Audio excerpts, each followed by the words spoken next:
नमस्कार दोस्तों, मैं हूं अनिल सिंह राठौर और मध्य प्रदेश एमपीपीएससी की एनालिसिस में आपका स्वागत है। ये क्वेश्चन एमपीपीएससी के साथ बाकी एमपी में होने वाले सभी एग्जाम्स के लिए इक्वल इम्पोर्टेंट है। पहला क्वेश्चन है, मध्य प्रदेश शासन द्वारा खेल प्रशिक्षकों को प्रदत्त किया जाने वाला कौन सा पुरस्कार सर्वोच्च है, यानी उस पुरस्कार को बताना है जो सर्वोच्च है। बताइए कौन सा आंसर होगा इसका। द्रोणाचार्य पुरस्कार, विक्रम पुरस्कार, एकलव्य पुरस्कार, विश्वामित्र पुरस्कार। तो आपने फटाक से इसका आंसर लगा दिया होगा द्रोणाचार्य पुरस्कार।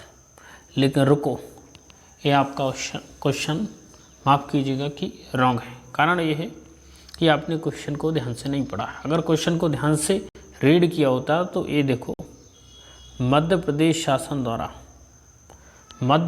शासन द्वारा दिए जाने वाला पुरस्कार किसे? खेल प्रशिक्षकों को। तो इसमें दो चीज़ें या टेक्निक सिखा रहे हैं जिससे कि आप यूपीएससी या एमपीपीएससी के क्वेश्चन को सॉल्व करेंगे। ये कोई वनडे एग्जाम के क्वेश्चन नहीं है जिसे आप पढ़ते ही सॉल्व कर दें, बल्कि क्वेश्चन को पढ़ते समय आपको अटेंटिव होना होगा, तब आप जाकर के क्वेश्चन को सॉल्व कर पाएंगे। तो वही आप यहाँ पर कलाकारी सीख रहे होंगे। तो पहले ही जो नोट करने वाली चीज़ है कि मध्य प्रदेश शासन द्वारा दिए जाने वाला पुरस्कार पूछ रहा है, ना कि भारत शासन द्वारा। दूसरी, खेल प्रशिक्षकों के लिए पूछ रहा है, ना कि खिलाड़ियों के लिए। दो चीज़ अंडरलाइन करने वाली कि पहला कौन दे रहा, मध्य प्रदेश शासन, ना कि भारत शासन। दूसरा, खेल प्रशिक्षकों के लिए यानी कोच के लिए, स्टूडेंटों के लिए नहीं, यानी खिलाड़ियों की नहीं। और तीसरी बात है, सर्वोच्च पुरस्कार है, यानी ये सबसे ऊपर का पुरस्कार है। तो पहला आंसर था द्रोणाचार्य पुरस्कार, तो कहेंगे ये आंसर रॉन्ग है। कारण ये है कि द्रोणाचार्य पुरस्कार को भारत सरकार देती, मध्य प्रदेश सरकार नहीं। जबकि हमारा प्रश्न है मध्य प्रदेश सरकार द्वारा कोचों। अब अगला क्वेश्चन है विक्रम पुरस्कार। विक्रम पुरस्कार, एकलव्य पुरस्कार, विश्वामित्र पुरस्कार, ये तीनों पुरस्कार मध्य प्रदेश सरकार देती है। लेकिन इनमें अंतर क्या है कि जो विक्रम पुरस्कार है वो सीनियर खिलाड़ियों को दिया जाता है, वो सीनियर खिलाड़ी को दिया जाता है। और जो एकलव्य पुरस्कार है वो जूनियर खिलाड़ी को दिया जाता है, जूनियर खिलाड़ी को दिया जाता है। अब बच्चा कौन सा? विश्वामित्र पुरस्कार। तो आपका करेक्ट आंसर क्या हो जाएगा? विश्वामित्र पुरस्कार। मेरी आशा है कि ये जो तरीका है क्वेश्चन को सॉल्व करने का, जो वैज्ञानिक तरीका है, आपको यदि क्वालिफाई करना है इस बार जो इतना टफ एग्जाम आया यूपीएससी की तरह, तो आपको इसी टेक्निक से सॉल्व करना होगा, इतने अटेंशन से सॉल्व करना होगा, तब आप उसमें क्वालिफाई करने की उम्मीद। अगला क्वेश्चन है आपका, खेल एवं युवा कल्याण विभाग द्वारा स्थापित मध्य प्रदेश राज्य तीरंदाजी अकेडमी कहाँ है? ये प्योर फैक्चुअल क्वेश्चन है। पूछ रहा है कि राज्य तीरंदाजी अकेडमी कहाँ है, आपको ये बताना है। अब इसमें आपको पता होगा तो आप बता देंगे, नहीं पता होगा तो नहीं बता देंगे। ये फैक्चुअल इन्फॉर्मेशन है। अब इससे आप डायरेक्ट रखने के बजाय कुछ टेक्निक से समझ सकते हैं, याद रख सकते हैं। कैसे याद रख सकते हैं कि भाई तीरंदाजी, यानी तीरंदाजी कौन करेगा? तीरंदाजी वही व्यक्ति करेगा जो बलवान होगा। तो बल किस में आ रहा है? जबलपुर में। बल किस में दिखाई दे रहा है? जबलपुर में। या आप इस प्रकार कह सकते हैं कि इसका आंसर वही होगा, जैसे तीरंदाजी का एंड कहाँ से हो रहा है? जा से। तीरंदाजी जा, यानी स्टार्टिंग जा से होना चाहिए। तो जा से स्टार्टिंग किसकी हो रही? जबलपुर की। तो इसका आंसर करेक्ट क्या हो जाएगा? जबलपुर, राइट। तो इसका करेक्ट आंसर है जबलपुर। तो ये फैक्चुअल इन्फॉर्मेशन है, इसलिए आपको या तो डायरेक्ट याद होना चाहिए राज्य तीरंदाजी अकेडमी कहाँ है, लेकिन ये थोड़ा मुश्किल है क्योंकि बहुत सारी अकेडमी हैं। इसलिए आप कह सकते हो कि जो बलशाली होगा वो तीर चला गया, इसलिए जबलपुर, क्योंकि बल आ रहा है उसमें। या फिर तीरंदाजी का एंड जा से हो रहा है और जा से स्टार्टिंग जबलपुर की ही है, इसलिए राज्य तीरंदाजी अकेडमी कहाँ होगी? जबलपुर में होगी। फैक्चुअल इन्फॉर्मेशन थी। अगला क्वेश्चन देखते हैं। अगला क्वेश्चन बहुत ही इंपॉर्टेंट क्वेश्चन है, जैसे आपको पहली बात तो धैर्य से पढ़ना होगा। निम्नलिखित कथनों पर विचार कीजिए। क्या करना है? विचार करना। पहली चीज़, निम्नलिखित कथनों पर क्या करना? विचार करना। लेकिन मानव चूँकि एक विचारशील प्राणी है और तुरंत विचार करने लगता है, आपको ऐसा विचारशील प्राणी नहीं बनना है कि क्वेश्चन को पढ़ते ही विचार करने लगे। पहले इस बात को तो देख लीजिए ज़रा कि विचार किस चीज़ पे करना है, तभी ना विचार करोगे। तो विचार आपको करना है सही कथन पर, यानी सही विकल्प पर विचार करना है। तो निम्नलिखित कथनों पर विचार कीजिए, तो ये भी देख लीजिए किस चीज़ पर विचार करना है। सत्य कथन पर विचार करना है कि असत्य कथन पर विचार करना है? यहाँ पर हमें करेक्ट स्टेटमेंट पर विचार करना है, सत्य कथन पर विचार करना। आप विचार की प्रक्रिया स्टार्ट करेंगे। तो पहला है आपका ए रहा, नियंत्रक एवं महालेखा परीक्षक का कर्तव्य होगा कि वह उन सभी प्राप्तियों यानी रिसिप्ट्स की लेखा परीक्षा करे जो भारत की संचय निधि में संदेह। तो कहेंगे कि ये आंसर करेक्ट है आपका। ये संविधान से क्वेश्चन लिया गया। संचित निधि यानी भारत की संविधान के आर्टिकल 366 में इसका उल्लेख आपको देखने को मिलेगा। इसके बाद देखिए, नियंत्रक एवं महालेखा परीक्षक को संघ या किसी राज्य के किसी कार्यालय या विभाग में रखे भंडारों या स्टॉक की लेखाओं की लेखा परीक्षा करने और उनके बाबत रिपोर्ट देने का अधिकार होगा। बात सही है। तो ऑडिट करना, देखो यहाँ पर लेखा की बात है, संघ का या फिर राज्यों का लेखा, भंडारों का और उनके स्टॉक का लेखा परीक्षा करना यानी ऑडिट करना। अकाउंटिंग की बात नहीं, ऑडिट करने की बात है। तो आपको यहाँ पर याद रखना कि जो CAG है वो भारत सरकार की केवल ऑडिटिंग करता है, जबकि राज्य सरकार की अकाउंटिंग एंड ऑडिटिंग दोनों काम करता है। राइट, ये क्वेश्चन भी करेक्ट है। तो इसका करेक्ट जो आंसर रहेगा वो रहेगा कथन A और 2 दोनों सही है। कथन A और B दोनों सही, यानी दोनों कथन इसमें करेक्ट रहेंगे। अगला क्वेश्चन है, नीति आयोग के प्रथम उपाध्यक्ष कौन थे? नीति आयोग के प्रथम उपाध्यक्ष, अब राजीव कुमार तो वर्तमान उपाध्यक्ष है, इसलिए आंसर पहले काट दो। अमिताभ कांत क्योंकि नीति आयोग के CEO, इसलिए भी आंसर गलत हो जाएगा। अब बात रही है अरविंद पनगड़िया की, तो पहले CEO कौन थे? अरविंद पनगड़िया जी। राव इंद्रजीत का इससे कोई संबंध है नहीं। नीति आयोग के प्रथम उपाध्यक्ष कौन हो जाएंगे? अरविंद पनगड़िया जी। और नीति आयोग का अध्यक्ष कौन होता है? यहीं पर आप ये भी समझ लीजिए कि अगर इसके अध्यक्ष की बात करें तो इसका अध्यक्ष कौन होता है? इसके अध्यक्ष स्वयं प्रधानमंत्री होते, प्राइम मिनिस्टर होते, और सभी राज्यों के मुख्यमंत्री इसमें और सदस्य के रूप में होते, और 6 कैबिनेट मंत्री होते हैं, और साथ में ऐसे राज्य जो केंद्र शासित प्रदेश हैं वहाँ यदि मुख्यमंत्री है तो मुख्यमंत्री शामिल होगा, यदि मुख्यमंत्री नहीं उपराज्यपाल है तो वो उपराज्यपाल शामिल होगा। ये नीति आयोग की संरचना है। नीति आयोग एक कार्यकारी संस्था है। एक संवैधानिक क्वेश्चन आए, नीति आयोग संवैधानिक संस्था नहीं, एक संवैधानिक संस्था नहीं। सांविधिक संस्था नहीं, एक सांविधिक संस्था। तो कैसी संस्था? एक कार्यकारी संस्था, एग्जीक्यूटिव बॉडी, क्योंकि इसका गठन भारत सरकार के मंत्रिमंडल यानी कैबिनेट, मंत्रिमंडल यानी कैबिनेट के संकल्प प्रस्ताव से होगा। इसका गठन कैबिनेट के आदेश से होगा, कैबिनेट के संकल्प प्रस्ताव से होगा, इसलिए कार्यकारी संस्था है। संवैधानिक संस्था वो होती है जिसका वर्णन संविधान में होता है। सांविधिक संस्थाएं वो होती हैं जो संसद कानून के द्वारा जिनका निर्माण करती है, और जिनका निर्माण भारत सरकार के आदेश से हो, भारत सरकार के संकल्प से हो, कैबिनेट के संकल्प से हो, उसे कहा जाता है कि ये कार्यकारी संस्था। तो नीति आयोग एक कार्यकारी संस्था है। आगे चलते हैं। आगे ये रहा आपका क्वेश्चन, बहुत ही बढ़िया क्वेश्चन है। क्वेश्चन ये है कि राज्य मानव अधिकार आयोग के अध्यक्ष और सदस्यों की नियुक्ति के नामों की सिफारिश करने वाली समिति में कौन शामिल नहीं है? एक बार आप फिर क्वेश्चन को अटेंटिव होकर पढ़िएगा, तब आपको सही क्वेश्चन जो है समझ में आएगा। क्या पूछ रहा है? कौन शामिल नहीं है? तो क्वेश्चन को ध्यान से पढ़ना है। कौन शामिल है ये नहीं पूछ रहा, कौन शामिल नहीं है। तो ऐसे नेगेटिव वर्ड है कि कौन शामिल है, कौन शामिल नहीं, उसे सॉल्व करने से पहले आप उसे अंडरलाइन कर दें। ये क्वेश्चन को अटेम्प्ट करने का सबसे बेटर तरीका है। यकीन मानिए इससे बेटर तरीका नहीं मिलेगा आपको। इसलिए आप इसे प्रैक्टिस कर करके, अभ्यास कर करके, एक्सरसाइज कर करके अपने दिमाग में बैठा लें। अब इसमें कौन होता है राज्य मानव अधिकार आयोग में सदस्य, तो बता देते हैं। अगर भारत का है तो इसमें प्रधानमंत्री रहेगा, और राज्य का है तो मुख्यमंत्री रहेगा। भारत का है तो लोकसभा का स्पीकर रहेगा, और अगर राज्य का है तो विधानसभा का स्पीकर रहेगा यानी विधानसभा अध्यक्ष रहेगा। इसके अलावा HM होम मिनिस्टर रहेगा, यहाँ पर भी राज्य का होम मिनिस्टर रहेगा, राज्य का HM रहेगा, होम मिनिस्टर रहेगा। अब एक बात और समझ लीजिए आप इसके बाद कि जो प्रेसिडेंट है और जो गवर्नर यानी राष्ट्रपति या राज्यपाल, ये किसी भी कमेटी की सदस्य नहीं होते। ये अपने आप में एग्जीक्यूटिव हेड होते हैं। क्या होते? एग्जीक्यूटिव हेड होते।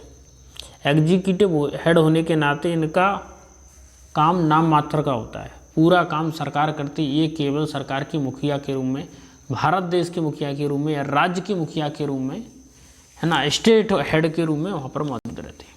इसलिए ये किसी कमेटी के सदस्य नहीं होते, इनका काम केवल वारंट एंड सील का होता है। तो इसलिए जब भी ऐसा क्वेश्चन आए तो आंसर राष्ट्रपति या राज्यपाल ही रहेगा। इसमें ऑप्शन राज्यपाल है, तो इसका करेक्ट आंसर हो जाएगा राज्यपाल। मेरी आशा ये है कि आप क्वेश्चन को सॉल्व करने की इस न्यू टेक्निक को समझ रहे हैं। यदि आप इस टेक्निक को नहीं समझेंगे तो यकीन मानो एग्जाम निकालना बड़ा मुश्किल हो जाएगा, क्योंकि इतना आसान अब एग्जाम नहीं रहा। राष्ट्रीय हरित न्यायाधिकरण के किसी भी निर्णय से व्यथित कोई व्यक्ति सर्वोच्च न्यायालय में अपील कितने दिनों के भीतर कर सकता है? अब इसमें एक जो टर्म है, महत्वपूर्ण टर्म, उसे अंडरलाइन करने की जरूरत है। राष्ट्रीय हरित न्यायाधिकरण, नेशनल ग्रीन ट्रिब्यूनल, NGT, कई बार क्वेश्चन आया NGT। तो NGT का गठन हुआ था 2010 में, 2010 में इसका गठन हुआ था, और इसको हाई कोर्ट के समान शक्तियाँ प्रदान की गई। इसका गठन इसलिए किया गया ताकि पर्यावरण से संबंधित समस्याओं का तुरंत निराकरण किया जा सके, रैपिड जस्टिस दिया जा सके, क्विक जस्टिस दिया जा सके। इसके लिए क्या है, अगर कोई व्यक्ति जो NGT में जाता है वो किसी हाई कोर्ट में पहले अपील दायर नहीं कर सकता, क्योंकि NGT स्वयं में हाई कोर्ट के बराबर शक्ति रखती है। इसलिए NGT के निर्णय को केवल और केवल 90 दिन के अंदर सुप्रीम कोर्ट में जो चैलेंज किया जा सकता है, राइट। और आपको साथ में ये याद रखना कि इसमें जो सदस्य होते हैं, इसे कहा जाता है कि यह अर्ध न्यायिक निकाय। कैसा न्याय? अर्ध न्यायिक निकाय, अर्ध न्यायिक निकाय। अर्ध न्यायिक कहने का अर्थ क्या है? क्वासी जुडिशियल बॉडी है, quasi judicial body. Quasi judicial body का मतलब है कि इसमें आधे न्यायाधीश होंगे, आधे गैर न्यायाधीश होंगे। तो 40 सदस्यों में से 20 सदस्य तो इसमें जज होते हैं और 20 सदस्य होते हैं पर्यावरण से संबंधित एक्सपर्ट है या फिर एडमिनिस्ट्रेटर, राइट। तो आपको इसकी संरचना भी समझ में आ गई होगी। तो इसका आप करेक्ट आंसर लगा देंगे 90 दिन। तो इसका करेक्ट आंसर हो जाएगा आपका 19 डेज, 90 दिन। तो 90 दिन इसका करेक्ट आंसर रहेगा। आगे चलते हैं अब क्वेश्चन। अगला क्वेश्चन है आपका, राष्ट्रीय खाद्य सुरक्षा कानून के अंतर्गत हुए, यानी राज्य खाद्य आयोग की स्थापना जो है वो किस कानून के अंतर्गत की गई? बहुत ही महत्वपूर्ण क्वेश्चन है कि राज्य खाद्य आयोग की बात हो रही, पहली बात। दूसरी ये बात बताना है कि किस कानून के अंतर्गत स्थापित की है। तो आपको पता ही होगा, राष्ट्रीय खाद्य सुरक्षा अधिनियम 2013। एक ही कानून है राष्ट्रीय खाद्य सुरक्षा अधिनियम 2013, जिसमें भारत में राष्ट्रीय खाद्य सुरक्षा आयोग और राज्यों में राज्य खाद्य सुरक्षा आयोगों की स्थापना की गई। इसका उद्देश्य है कि फूड सिक्योरिटी को, यानी भारत के अंदर जो खाद्य सुरक्षा है उस खाद्य सुरक्षा को सुनिश्चित किया जाए, खाद्य सुरक्षा को सुनिश्चित किया जाए, यानी प्रत्येक व्यक्ति तक भारत की खाद्यान्न पहुँचे, और वो भी पोषण युक्त खाद्यान्न भारत के प्रत्येक नागरिक तक पहुँचाना इसका उद्देश्य है, राइट। अगले क्वेश्चन भी देख लेते हैं। ये हो चुका है आपका। आगे क्वेश्चन है कि भोपाल राज्य के मूल संस्थापक कौन थे? बताइए, भोपाल राज्य के मूल संस्थापक कौन थे? दोस्त मोहम्मद खान, नबीब हमीदुल्लाह, नर मोहम्मद खान, यासीन मोहम्मद खान। तो आपको इसका पता होगा कि सही आंसर क्या है। भोपाल राज्य के मूल संस्थापक जो थे आपके दोस्त मोहम्मद खान थे। दोस्त मोहम्मद खान ने भोपाल राज्य की स्थापना की थी, और इन्होंने भोपाल में बहुत विकासात्मक कार्य करवाए। और भोपाल, आपको ये भी पता होना कि आज़ादी के समय भोपाल में किसका शासन था? भोपाल में तो बेगमों का शासन रहा। तो सुल्तान शाहजहाँ बेगम उस समय के स्तर पर शासक हुआ करती थी। और भोपाल राज्य का जो भारत में विलय है वो आज़ादी के बाद हुआ। भोपाल राज्य का भारत में विलय कब हुआ? आज़ादी के बाद हुआ। ये आपको पता होना चाहिए कि भोपाल राज्य का विलय भारत में आज़ादी के बाद 1948 में हुआ। ये आपको पता होना चाहिए। अगला क्वेश्चन, वीर सिंह देव की राजधानी कहाँ थी? वीर सिंह देव, बांधवगढ़, गहोरा, गढ़ी और गढ़मंडला। तो आपको इसमें कुछ एलिमिनेट कर सकते हो, लेकिन ऐसे फ्यूचुअल क्वेश्चन आपको याद होना चाहिए। एलिमिनेट क्या कर सकते हो? गढ़मंडला की रानी कौन थी भाई? गढ़मंडला ऑप्शन है ना। तो गढ़मंडला का वीर सिंह बुंदेला से क्या संबंध है? लड़ाई सरकार यहाँ की शासक हुआ करती थी, तो ये आंसर नहीं हो सकता। बांधवगढ़, तो बांधवगढ़ का संबंध इससे नहीं है। बांधवगढ़ का संबंध किससे? बांधवगढ़ का आपका संबंध जो है वो सिंधिया घराने से तो बांधवगढ़ नहीं हो सकता। अब बच्चा घहोरा और नरों की गढ़ी। तो वीर सिंह बुंदेला, इन दोनों में से आपको नहीं पता तो अब तुक्का लगा सकते हैं, 50% सही होने की संभावना। इसका करेक्ट आंसर है नरों की गढ़ी। तो आप गैस करके क्वेश्चन की नज़दीक तक पहुंच सकते हैं।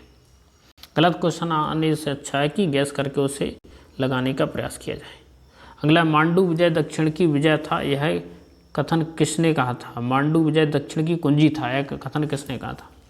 अब मलिक काफूर। मलिक काफूर कौन था? मलिक काफूर एके यानी अलाउद्दीन खिलजी का सेनापति था, राइट, सिपाही सलार था, जिसने दक्षिण में अलाउद्दीन खिलजी के अभियानों को नेतृत्व किया था। अलाउद्दीन खिलजी बहुत ही दूरदर्शी शासक था। उसने दक्षिण को राज्यों को जीत करके अपने साम्राज्य में विलय नहीं किया, बल्कि उन्हें जीत करके छोड़ दिया और उनसे सुरक्षा कार्य टैक्स लिया, जिससे अपने राज्य का विस्तार किया, क्योंकि वो जानता था कि भौगोलिक दूरी होने के कारण दक्षिण के राज्यों पर प्रभावी नियंत्रण रखना संभव नहीं। इसलिए उसने विजय और प्रत्याग की नीति अपनाई, यानी विजय करेगा और उसके बदले में धन लेगा और उस राज्य को छोड़ देगा, यानी एक दूरदर्शी और व्यावहारिक शासक था। तो दक्षिण की विजय पर मलिक काफूर को भेजा था, इसलिए इसका आंसर मलिक काफूर तो नहीं होगा। क्योंकि अगर कोई कह रहा है तो कौन कहेगा? या तो कोई राजा महाराजा कहेगा ऑफिशियल स्टेटमेंट, या तो कोई साहित्यकार कहेगा, तो ये तो सेनापति है। शीतलदेव मुल्तानी, इनका कोई संबंध नहीं। अब बच्चा कौन सा साहित्यकार है इसमें? अमीर खुसरो। तो करेक्ट आंसर हो जाएगा इसका अमीर खुसरो। कॉमन सेंस से लगाना भाई, इस प्रकार के स्टेटमेंट कौन दे सकता है? साहित्यकार या इतिहासकार? तो इतिहासकार कौन है इसमें? एक ही इतिहासकार है, अमीर खुसरो। तो इसका करेक्ट आंसर है अमीर खुसरो। अगला क्वेश्चन है, भीमबेटका को किसने खोजा था? वैसे तो ये फैक्चुअल क्वेश्चन है, आपको याद होना चाहिए, विष्णु श्रीधर वाकड़कर, लेकिन आपको याद नहीं तो आप ट्रिक लगा सकते हैं याद रखने के लिए। इसका परीक्षा से कोई लेना जाए। भीमबेटका में क्या शब्द आया? भीम। अब देखो, भीम महाभारत के थे, जिसका संबंध किससे था? कृष्ण का। और कृष्ण किसके अवतार थे? विष्णु के। तो वही आंसर सही होगा जिसमें विष्णु। तो इसका आंसर सही होगा विष्णु श्रीधर वाकड़कर। इसका सही आंसर क्या होगा? विष्णु श्रीधर वाकड़कर।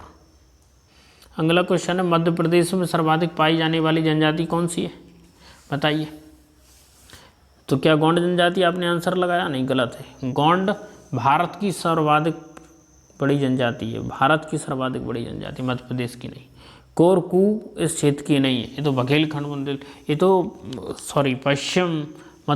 दक्षिण मध्य प्रदेश की जनजाति। भील मध्य प्रदेश की सबसे सर्वाधिक बड़ी जनजाति समूह है। सर्वाधिक बड़ी जनजाति समूह मध्य प्रदेश की भील। अगर जनजाति, तो इसमें दो प्रकार के क्वेश्चन बनते हैं। कौन से? अगर समूह पूछे सबसे बड़ा जनजाति समूह तो हो जाएगा गोंड आंसर, और सबसे बड़ी पूछे तो भील हो जाएगा, राइट। सबसे समूह पूछे तो गोंड, प्रतिशत में जनसंख्या पूछे तो भील हो जाएगा। भील वही जनजाति जिसने महाराणा प्रताप को हल्दी घाटी के युद्ध में सहायता की थी, राइट। कोरकू भील, इन्होंने मदद की थी, राइट। तो अभी के लिए इतना ही। नमस्कार, जय हिंद। प्लीज़ यदि हमारे वीडियो आपको अच्छे लगते हैं तो लाइक शेयर और सब्सक्राइब करना ना भूलें। नमस्कार, जय हिंद।